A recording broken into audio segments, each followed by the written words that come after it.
In this video, I'm going to be talking about how you can move to Canada on a work permit.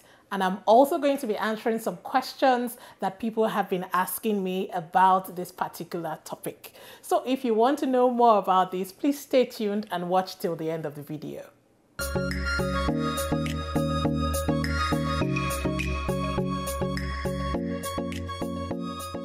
Hey guys, welcome back to my channel. My name is Faith. I'm an HR professional and event host based in Toronto, Canada. If this is your first time here, please make sure you use that subscribe button. It's a wonderful family we have here and we're growing. So please join us. And if you are a returning viewer, so happy. I'm always so grateful to have you watching. So like I said, I'm going to be talking about how you can move to Canada on a work permit. As you all know, the express entry draws are still within the 500s. I don't know, maybe it's only the Holy Spirit that can have that kind of score. But the scores are slowly coming down. But either way, the point is, you keep trying other things, other routes for you to be able to move to Canada, which is why I've been talking a lot about the PMPs, that's the provincial nomination programs. I've been talking about, the RNIPs. I've been talking about a lot of things that have to do with relocating to Canada via different routes. If you want to know more about the PMPs and all of that, please check my videos. You would find what you're looking for there. There must be something for you there.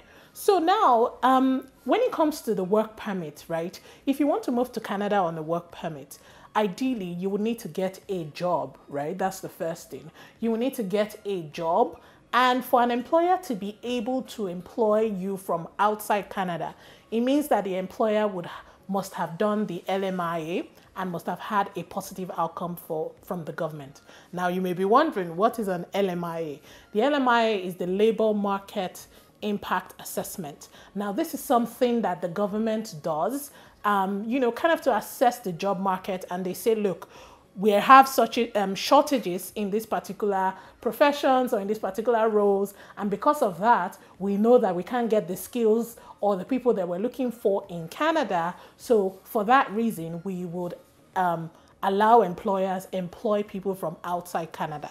So what that means is that if an employer wants to engage you, it means they must have passed through the Lmia process and they must have had a positive outcome. Now, it sounds complicated, but honestly, it's really not that complicated. Okay, so yeah, that's what they need to do. Now, I hear people reaching out to me saying that, oh, maybe they have one uncle or one auntie that has a company, a small company in Canada, and they want to use that route to come in. Now, the truth is that, yes, it's possible that your uncle might be able to sponsor you, but your uncle or auntie would need to have an Lmia sponsoring license. And they can only get this license from the government through the Lmia process that I just talked about. Okay, so just be wary of that.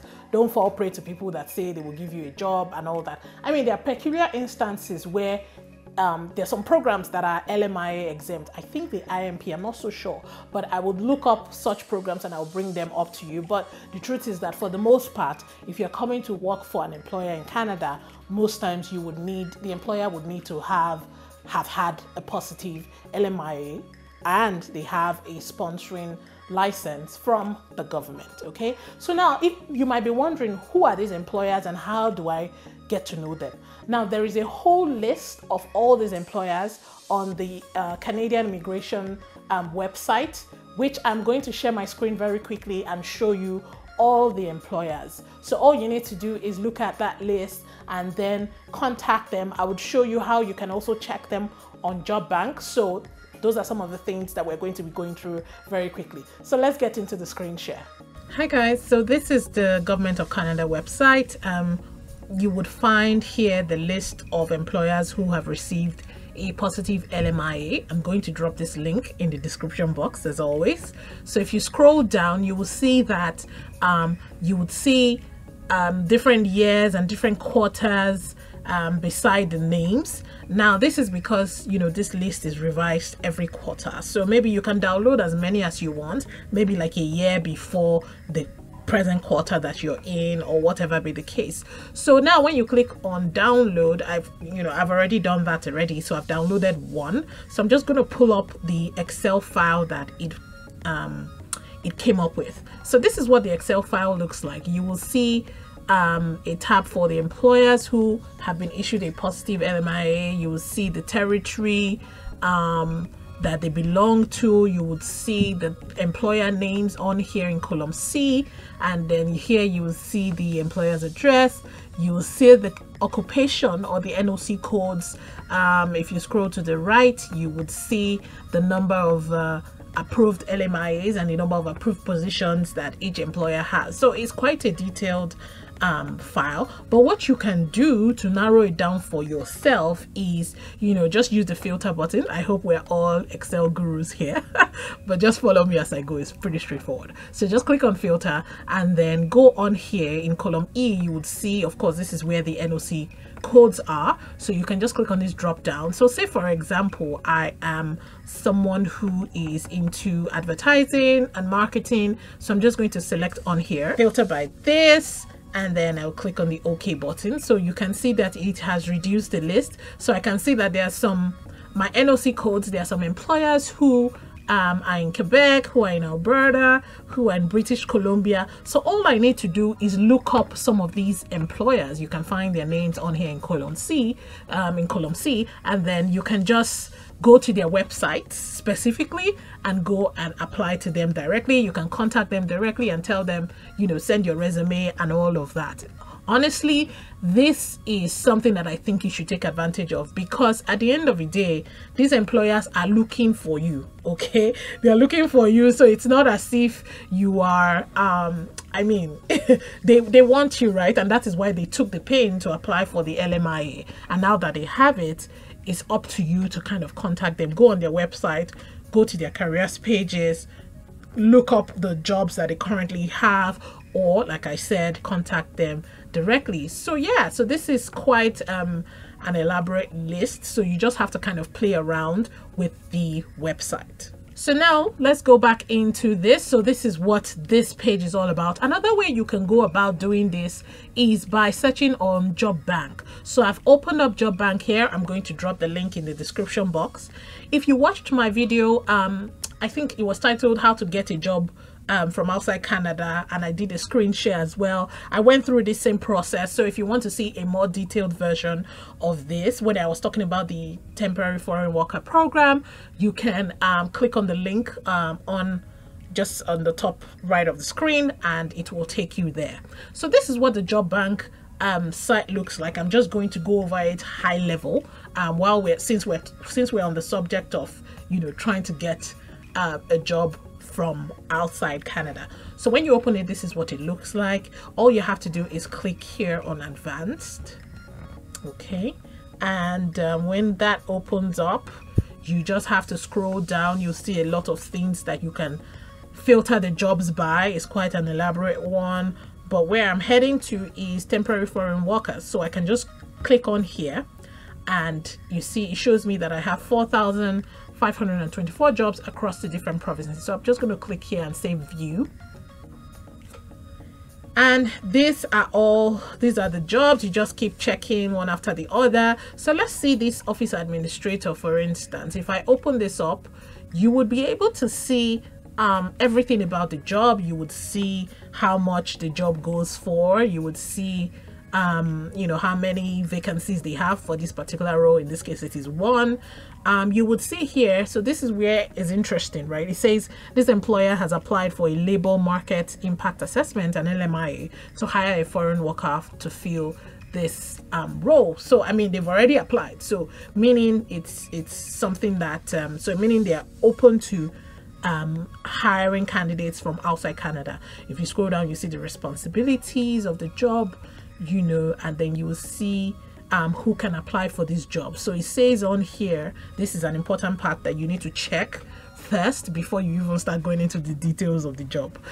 You would see that it says this employer accepts applications from Canadian citizens and PRs of Canada. Now this doesn't apply to you, right? So but the second part applies to you, which is other candidates with or without a valid Canadian work permit, meaning they're going to sponsor your work visa, right? So, and then you just click on show how to apply. It will probably tell you to fill out a form, or in this case, very easy, it tells you to apply by email to this email address. So make sure that you check this out. So this is pretty much what it looks like. You know, there are loads of jobs, so make sure you just check them out. On the left hand side here, you can filter if you don't want to go to certain provinces. I don't see why you shouldn't, because at the end of the day, it's about coming to Canada, right? But if you are so peculiar and you say, you know what, I just want to be in Saskatchewan only, that's where my destiny is, then you can filter by Saskatchewan and see the jobs that they have here. Their office administrative roles, like, you know, their kitchen roles. Like, I mean, it's a mix.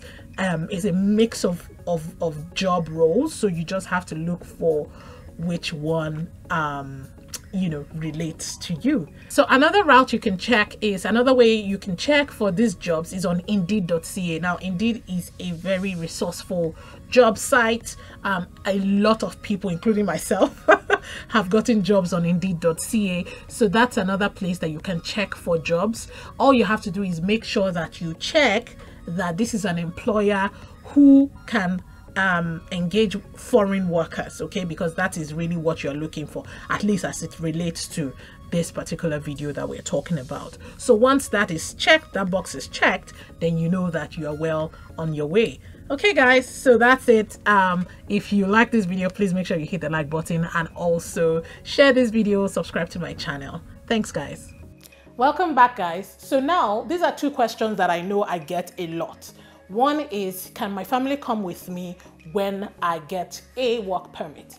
Now, of course, the answer is yes, your family can come with you, except, you know, there are other circumstances that prevent them from coming. Like maybe your spouse has like some criminal record or is some wanted criminal in the country. Anyway, I know that's not your portion. But the point is, yes, for the most part, your family can come with you. So ideally, you would typically have a closed work permit. What that means is that you can only work for that particular employer. I think it's rare that you might get an open work permit, but your spouse can get an open work permit. They just need to apply. So if you get a work permit to work in Canada, you as the major applicant, when you're applying for your work permit, make sure you state your spouse, your kids, make sure you put their details as you're applying for the work permit so that they can come along with you to Canada. Now, your spouse doesn't automatically get a work permit, but the point is they can also apply for their own work permit, and they can apply for an open work permit. So what that means is that they can work for any employer in Canada. You might be saying, okay, so what happens to me afterwards? I want to stay in Canada permanently. The point is, that is when you go through the other programs that the Canadian government has available to you. You would know that even for the Express Entry program, if you watch my video, how to calculate your CRS points, I will link it up here. I shared my screen and I showed you how many points and how getting a job in Canada can sway your points favorably or positively.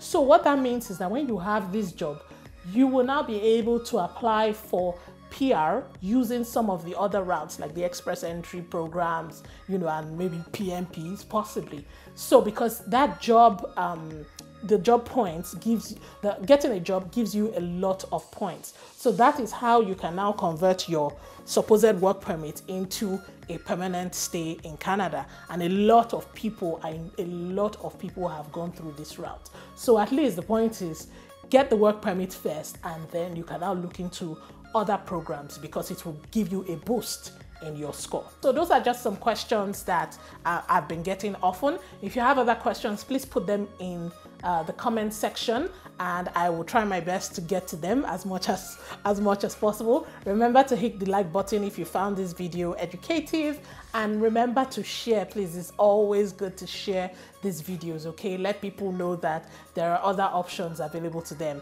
And lastly, remember to subscribe to my channel. It's very important. Please help me grow. And you know how we roll. I'll see you on my next video. Bye guys.